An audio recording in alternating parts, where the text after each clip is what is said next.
ma tante une fois qui m'a dit mais pourquoi t'as pas choisi un métier de femme? Et c'est vrai que j'ai pas su quoi lui répondre.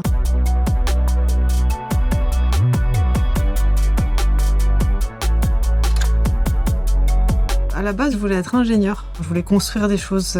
C'était la science qui m'intéressait.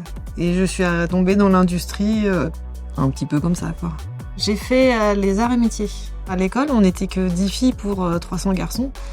Et on était un peu chouchoutés, en fait. Et même là, dans l'entreprise, quand on est dans un atelier, il doit être 4-5 femmes dans l'atelier pour 80 hommes. Donc forcément, on a une place un petit peu privilégiée.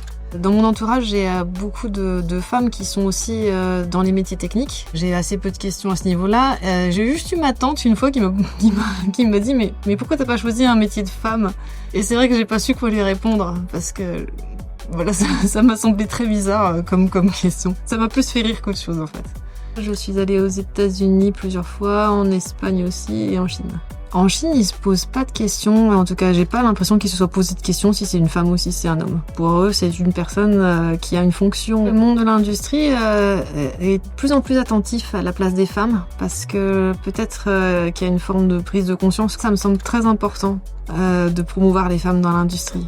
Parce que je pense qu'elles ont vraiment un rôle à jouer. Je vois ce qu'elles sont capables de faire et de donner et je me dis mince, pourquoi d'autres candidates ne viennent pas et qu'on n'a pas cette candidature féminine. Dans l'industrie, il y a plein de métiers qui sont vraiment très différents, des métiers d'achat, de logistique, des métiers très techniques comme d'ingénierie, des ressources humaines, des choses très différentes. Il faut être curieux, avoir l'esprit ouvert de tout ce qu'on peut trouver comme diversité et ne pas se mettre de barrières.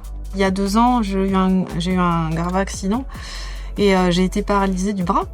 Et à ce moment-là, je me suis sentie très diminuée et je me suis dit que ça allait vraiment me bloquer. J'ai été très accompagnée par mon entreprise. J'ai quelqu'un qui est dans un poste assez élevé qui m'a proposé une bonne évolution de carrière. Et la première chose que je lui ai demandé, mais pourquoi vous me demandez ça alors que je suis dans cet état?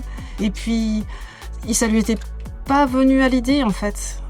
Il n'avait pas pensé que ça pouvait être un problème.